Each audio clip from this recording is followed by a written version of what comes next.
The sequence of episodes paints a portrait of Archie Bunker's world, a stubborn working-class man from Queens, navigating an America that feels to him increasingly unrecognizable. Each story captures the tension between his nostalgia for the good old days and the social transformations of the 1,970 seconds that challenge his beliefs, humor, and identity. The first segment opens inside Ferguson's grocery store, a small battlefield of inflation and generational complaint. Archie and his wife Edith wander the aisles, arguing about prices that have doubled since his youth. Bread now costs 50 cents instead of 11 beans. Climb from 49 to 53 cents, and Archie rages that the country is in trouble every time there's an outbreak of peace. The dialogue, comic yet poignant, embodies his worldview. War once kept America prosperous, while peacetime exposes economic decay. He squeezes loaves of bread to test freshness lectures, his wife about dented cans and mutters about unemployment, all while revealing a deeper anxiety, his own joblessness and fear of aging irrelevance. That anxiety explodes in the following storyline when Archie applies for a janitor position under a female supervisor, Miss Maloney. The interview humiliates him. He learns that his competitor, a 50-year-old man named Frank Edwards, is dismissed as overqualified, while Archie is valued precisely for his lack of skill. The bitter irony of being rewarded for ignorance hits him just as he realizes that for many older workers, the American dream has shrunk to survival wages.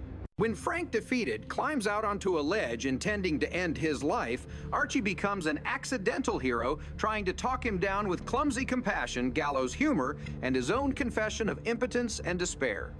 The scene unfolds on the edge of tragedy and absurdity, two men suspended between pride and collapse, arguing about grandson's God and who deserves to live. Ultimately, Archie's desperate empathy saves Frank, but it also confronts him with his own mortality. That night, lying in bed with Edith, he feels briefly redeemed as Pudence, as he calls it, returning until the pain in his gallbladder interrupts both his triumph and his illusions of control. The hospital episodes that follow continue this meditation on fragility. Archie faces surgery under the care of Dr. Shapiro, his Jewish physician, and a West Indian nurse whose humor and authority unsettle his bigotry. The dialogue exposes the tension between Archie's instinctive prejudice and his helpless dependence on the very people he once mocked. As the nurse prepares to shave him for surgery, he protests that men are used to shaving and fears a slip of the razor will change his whole personality. The nurse calmly replies she will close her eyes while shaving, flipping his sexism into absurdity. Beneath the laughter lies the quiet humiliation of a man stripped of all defenses, literally naked, facing mortality and learning to trust strangers. The operation delays when the hospital cannot locate his rare blood type, AB negative. Archie panics at the thought of receiving blood from Dr. Thatcher, a black female doctor volunteering as donor. His crude wordplay about white hemoglobin and colored shemoglobin reveals his racism even as he lies powerless on the stretcher. The doctor's professionalism and humor deflate his fear, and the script exposes the painful comedy of social progress, an ignorant man rescued by those he least respects. The audience laughs, but uneasily the scene mirrors a society forced toward integration, not by enlightenment, but by necessity. A later episode shifts tone into farce and friendship. Archie's co-worker, Pinky Peterson, known for cruel practical jokes, sets a trap involving a fake mongoose box that scares Archie into believing he's been bitten. Enraged, Archie vows revenge and sees his chance when Beverly LaSalle, a glamorous female impersonator whose life he once saved, is back in town. Archie invites Beverly to dinner with Pinky, pretending she is a real woman, intending to humiliate his old friend. The dinner begins as comedy of manners and ends in chaos. Pinky, believing Beverly is a beautiful lady, falls sincerely for her charm. When the truth is revealed, mid-meal confusion and heartbreak ensue. Beverly, embarrassed, exposes her identity. Pinky's girlfriend storms in, and Archie, proud of his prank, fails to see the cruelty he's unleashed. Yet beneath the slapstick lies a subtle inversion. Beverly emerges as the only dignified character, gracious and human, while Archie's victory feels hollow, leaving him celebrated for cruelty rather than courage. The narrative then pivots to Edith, long the gentle heart of the family, suddenly placed at the center of public attention. At At the Sunshine Home, a retirement center where she volunteers a guest, suffers a heart attack during a birthday celebration. Without hesitation, Edith performs CPR and saves his life. Her instinctive compassion contrasts sharply with Archie's bluster. She acts, he talks. News of her heroism spreads quickly, and a television reporter, Kate Corman, a confident professional woman, arrives to feature Edith as Citizen of the Week.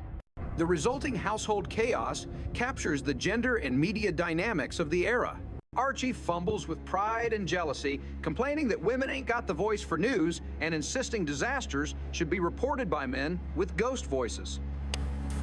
While Edith rehearses her interview, he hovers in the background, desperate to insert himself into her moment of recognition.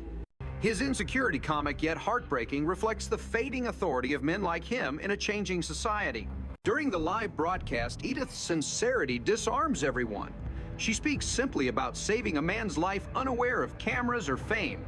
The production crew's mechanical professionalism contrasts with her human warmth. Archie interrupts repeatedly, offering irrelevant details about his war service until the reporter politely silences him. In the closing moments, the audience sees Edith's quiet dignity triumph over his noise, the ordinary goodness of a woman uncorrupted by pride or ideology, whose instinct for kindness restores faith in humanity where rhetoric fails. Together, these episodes chart a descent and rebirth. Archie's gallstones, his unemployment, his prejudice, and his schemes all point to a deeper illness, the fear of a world moving beyond him. Yet amid the comedy, the scripts reveal an unexpected tenderness. His love for his wife, his guilt toward fellow workers, his struggle between ignorance and decency. Each episode functions as a mirror of 1,970 seconds, America, where inflation, feminism, racial integration, and moral confusion clash in working-class kitchens and hospital rooms rather than in grand political arenas. The rhythm of life in the Bunker household continues like an old song played on a scratched vinyl record, familiar, funny, and tinged with melancholy. Archie, still recovering from surgery, moves through each day with the stubborn dignity of a man who refuses to admit fragility. The once fearsome patriarch now finds himself surrounded by women nurses, doctors, his wife, his daughter Gloria, who care for him, tease him, and gently undermine his old authority. In this inversion of power, humor becomes both shield and mirror. The more he jokes, the more the audience senses the quiet terror underneath the terror of becoming useless, of watching the world slip out of his grasp. After the hospital ordeal, home becomes a stage for denial. Archie sits in his worn chair as if it were a throne, railing against modern prices, modern women, and modern politics. He reminisces about 1942, the year of cheap bread and a beautiful war. To him, that war symbolizes the last time America was united. Men were men, and the hierarchy of life was unquestioned. Yet the series constantly exposes the absurdity of this nostalgia. His yearning for the past blinds him to the humanity right in front of him, the generosity of Edith, the moral courage of people like Beverly, the everyday decency of those he mocks. The humor in these episodes often feels like a time bomb hidden beneath laughter. When Archie mocks feminism or racial equality, the audience laughs not because they agree, but because they recognize the futility of his resistance. The writers use him as both a caricature and a vessel of truth. Through his ignorance, they expose the confusion of an entire generation. His bigotry, though crude, becomes strangely tragic, the desperate protest of a man who fears invisibility. By the time he argues with the West Indian nurse about shaving or worries about a woman's blood entering his veins, the audience no longer sees a villain, but a frightened relic, clinging to whatever fragments of control remain. And yet Archie is never allowed to become purely pitiful. His humor rescues him. Even at his most stubborn, he reveals flashes of intelligence wrapped in bluster. When he tells Edith that the country is doomed every time there's an outbreak of peace, it's satire and prophecy at once. He recognizes the hypocrisy of prosperity built on conflict, even if he can't articulate it intellectually. This duality, ignorance and instinct, cruelty and kindness, is what makes the character immortal. Edith's growing independence in these episodes stands as the countermelody to Archie's decline. For years, she existed as the quiet echo to his voice, the obedient wife who apologized for his outbursts. But here, she becomes the moral compass of the story. When she saves a man's life using CPR, she demonstrates a competence rooted not in education or power, but in compassion and instinct. The irony is sharp. While Archie prides himself on being the head of the house, it is Edith, gentle, uncertain Edith, who embodies real heroism. Her reward is not just public recognition, but self-discovery. The television crew that arrives to film her turns their living room into a surreal battlefield of gender politics and media spectacle. Archie tries to hijack the attention, bragging about his war medals and interrupting the interview with irrelevant jokes, but Edith remains authentic. Her humility becomes her strength, her awkwardness, her grace. She stumbles through the lights and microphones, genuinely puzzled by the fuss, until her simplicity pierces through the artificiality of television. The satire here is exquisite. Through the chaos of the broadcast, cameras crashing into furniture reporters, condescendingly choreographing Edith's lines, Archie shouting from the background, the show mocks the commercialization of morality. A simple act of goodness becomes entertainment stripped of privacy and sincerity. Yet even within that farce, Edith's decency triumphs. She doesn't understand the performance, and precisely because she doesn't, she remains uncorrupted by it. When the camera finally captures her smiling nervously, she becomes the soul of the series, the quiet reminder that decency survives even when the world turns it into a headline. The episode involving Beverly LaSalle serves as the emotional core of the later stretch.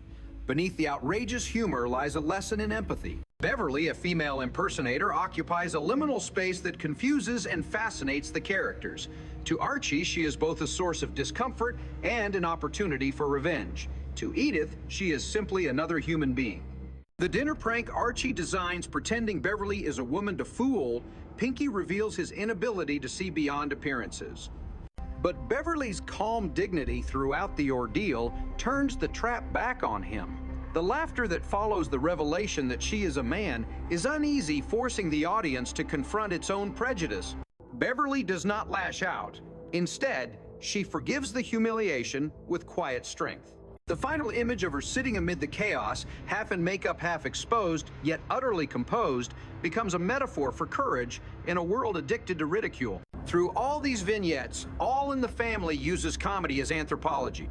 The grocery store scene exposes class anxiety. The job interview dramatizes the cruelty of an economy that discards the middle-aged. The hospital arc turns racial and gender conflict into absurdist theater. And the Beverly LaSalle plot transforms mockery into revelation. Every laugh carries a sting, every insult a reflection of deeper fear. Archie's household becomes a miniature America, clumsy, contradictory, hopeful in spite of itself. What makes these episodes enduring is their refusal to moralize. The scripts never punish Archie with divine justice or reward Edith with fairy tale triumph. Instead, they let life continue, messy, unresolved, achingly real. One night, Archie is a hero saving a suicidal man. The next morning, he is a patient whining about gallstones. One moment, he rails against women on television. The next, he cannot live without his wife's steady hand. The show insists that growth comes not from revelation, but repetition, the slow, painful erosion of ignorance by experience. In the quieter exchanges between Archie and Edith, something almost poetic emerges.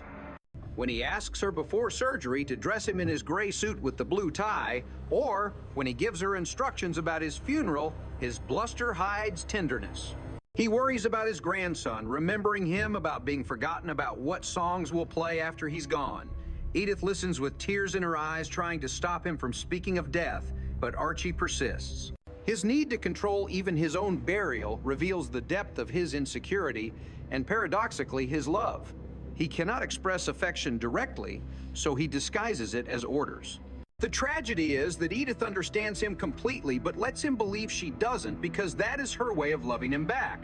The interplay of comedy and mortality peaks when Archie, half delirious from pain, rants that he wants to be buried far from the noisy families who picnic in cemeteries.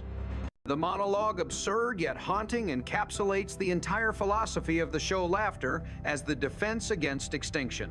By the end of these episodes, death has become a running gag and survival itself a punchline, yet the audience feels oddly comforted. The laughter doesn't erase the pain, it transforms it into resilience. In the final episode of this arc, the house becomes crowded again, not with family, but with strangers, cameras, and the invisible pressure of history.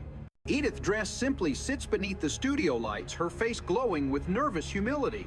Archie lurks just off camera, grumbling about lady newscasters and muttering that men make the disasters, let men report them.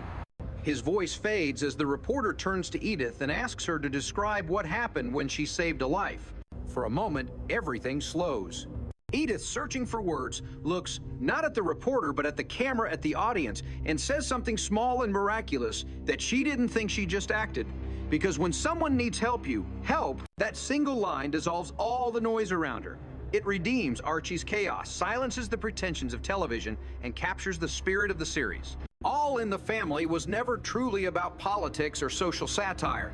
It was about ordinary decency surviving inside the machinery of modern life. Edith's voice, hesitant, unfashionable but pure, becomes the conscience of an entire nation weary of shouting.